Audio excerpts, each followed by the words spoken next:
कोटली कबीर मावा के ख़बर ॾींदा हलूं अज़हर बुयो जी रिपोर्ट मुताबिक़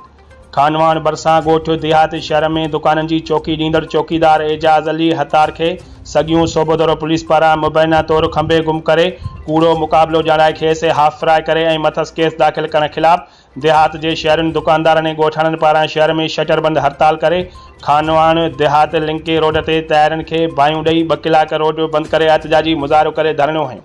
उन मौक़े ते शहरुनि दुकानदारनि ॻोठाणनि ज़मींदार गुलाम अकबर खोखर, अलीगुल भंजो, इक़बाल हतार, गुलाम नबी भंजो ऐं ॿियनि मीडिया अॻियां दाहींदे चयो त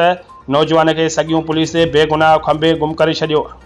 ऐं बैदि में उनखे कूड़ो मुक़ाबिलो ॼाणाए हाफ़ फ्राई करे असां सां वॾो ज़ुल्म करे छॾियो आहे। जॾहिं त देहात शहर में पुलिस पिकट जे न हुअण करे नौजवान एजाज़ हतार गुज़िरियल 3 सालनि खां देहात शहर में दुकाननि जी चौकीदारी कंदड़ आहे, जंहिंखे पुलिस बेगुनाह कूड़ो मुक़ाबिलो ॼाणाए खेसि केस दाख़िल करे छॾियो आहे। उन्हनि चीफ जस्टिस सिंध,